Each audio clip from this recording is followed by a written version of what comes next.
Hello and welcome to Old Faithful. I'm the host, Matt Trask. Got a little run on denim going on here today. That's okay. My thanks to Maddie and Megan and Reagan at Black Hills Blend. I went to the double-decker down on Omaha Street to pick these up today.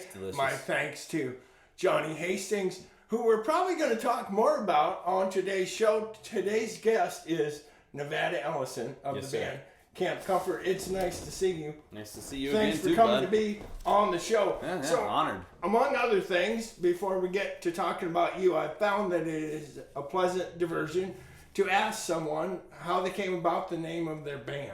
And particularly in your case, because the band is called Camp Comfort. Camp Comfort. And where did you get that? Camp Comfort is a road up in Spearfish.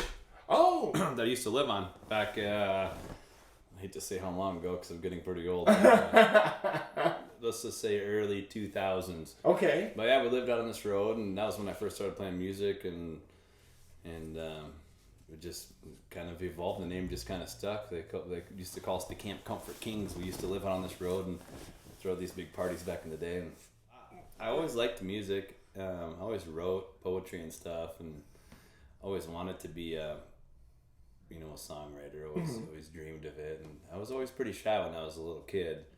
And I don't know, right around 2006, 2007, I started to play in front of people a little bit. Right. And then in 2007, I was working in Florida, and I got in this accident when I was down there. I got in a fight with these guys, and I got the better of them, and they went and got baseball bats and came back and almost killed me. I ended up having to do surgery, 12 hours of facial reconstructive surgery, and I don't know what it did to me. It did something to me, but from that point on, I wasn't afraid of singing in front of people. Oh, so it was kind of a curse, but a blessing at the same time. And from then, I've just kind of been growing. It used to be me and my little brother Bailey, and then we've had different artists throughout practically there's probably 30 people in Rapid City or the Black Hills that have been in part of Camp Comfort at some point in time. But we just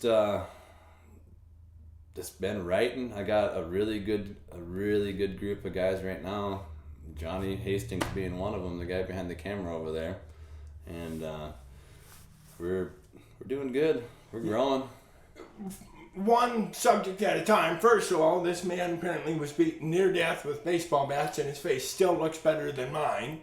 I used to have a crooked nose. Before this happened, I had a broken nose and it was crooked, and that was the blessing that came out of it. That and being able to sing in front of people without getting nervous anymore. Right. Got straight nose now. Free. Second, you do seem to have the ability to attract the finest musicians in the Black Hills. Camp Comfort. We got some good ones, yeah.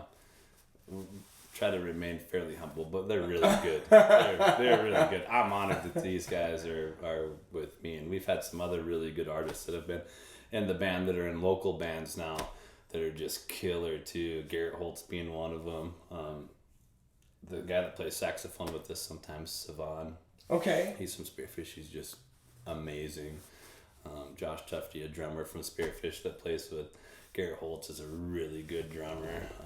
Caleb Brighton, he's one of our really good friends that lives down in Louisiana now, one of the best drummers I've ever met.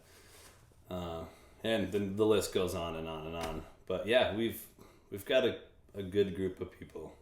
All of those names, if you were named, you are welcome on this show, by the way. Come on in. And third subject, you were mentioning being somewhat reluctant to songwrite.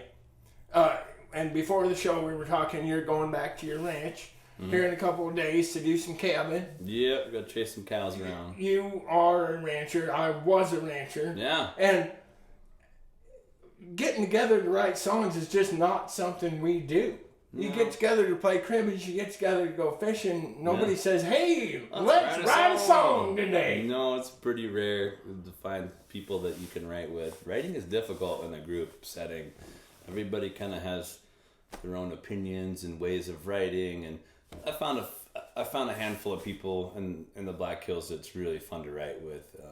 You got to find somebody that has good ideas, but they're not going to completely strong arm the whole session. Sure. And you got to be able to throw ideas around, and sometimes one thing I've learned lately, because I've written a lot of songs and now I'm writing with a band, we're writing all together, is sometimes I think my idea is really good, and it's in my head it's the best idea that has ever been presented to a band ever.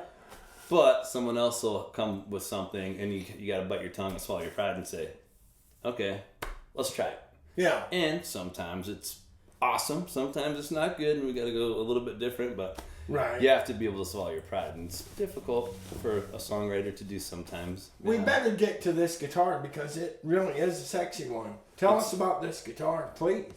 So this guitar ties into the Florida thing. Oh. My mom, who has passed away 4.5 years ago now, when I was in Florida, they wouldn't let me fly home after I got beat up because I was in really tough shape. They didn't even know if I was going to live the first 24 hours, and they didn't let me fly home for a couple weeks. And my mom was down there, and I said, "Mom, you gotta go get me a guitar."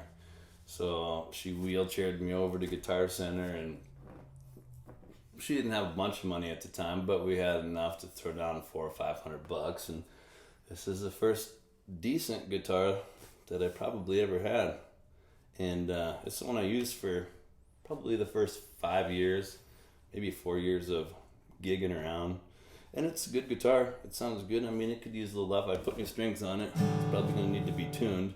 Right. He restrung the guitar kind of for the show. I do appreciate that. Thank you. She's had to wipe the dust off of her. So is this a maple top?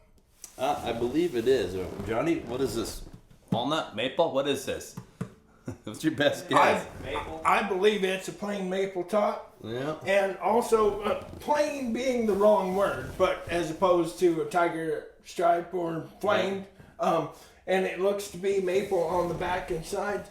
Yeah. Also, am I correct in saying that it's got a new bone, bridge, and nut?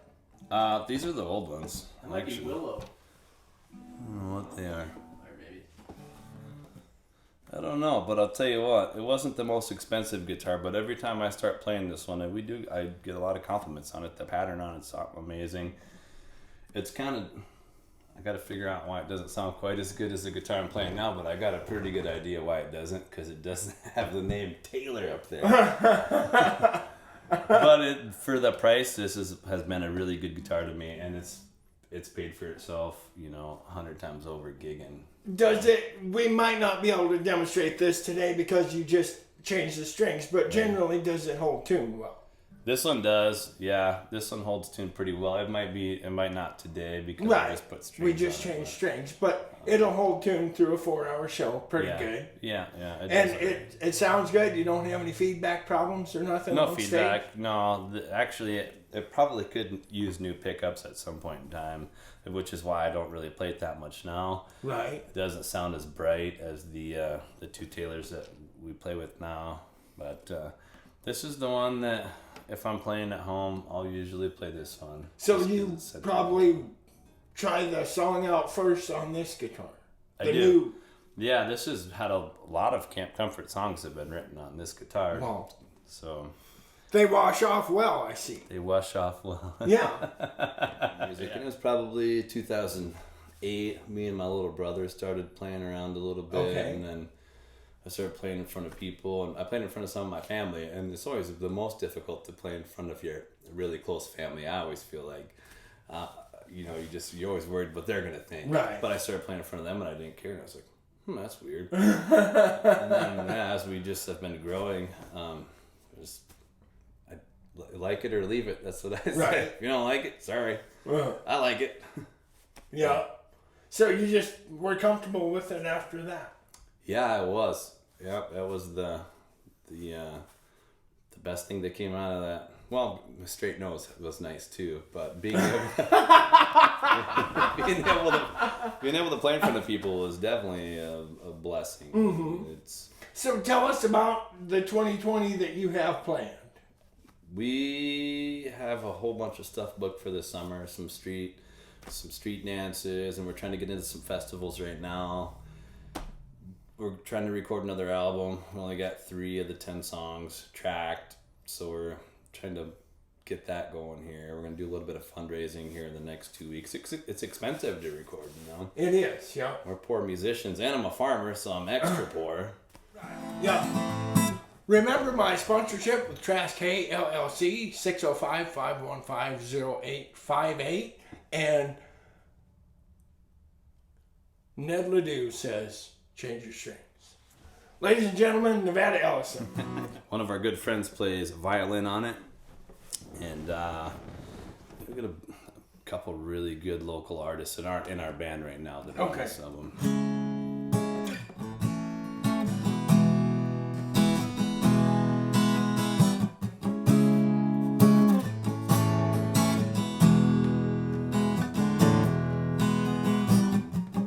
On a hill on a horse named Jack, Mama, she was never happier than that. She'd say, keep the wind at your back.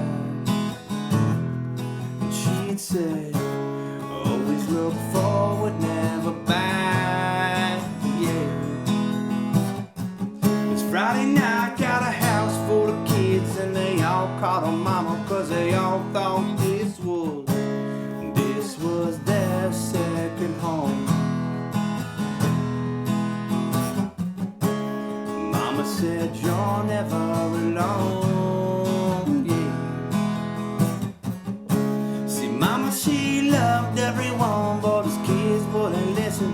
Whoop our buns and say, take the rough house into the back. And she'd say, you better not break my knickknacks, yeah. And I'd laugh to say, Mama, don't make us go. I'd laugh to say, Mama, don't make us go. She said, you better get going unless you want your butt meet the tip of my shoe.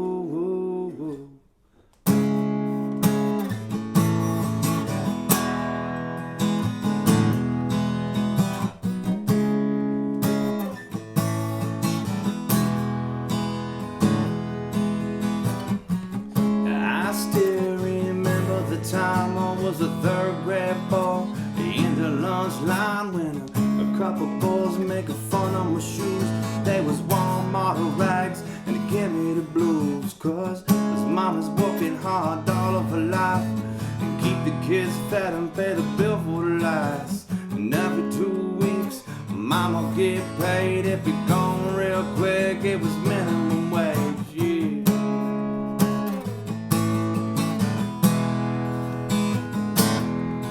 I say, Mama, why you gotta go? And I say, Mama, why you gotta go? She said, the bills get paid and the lights stay on. I will see you in the morning, my son.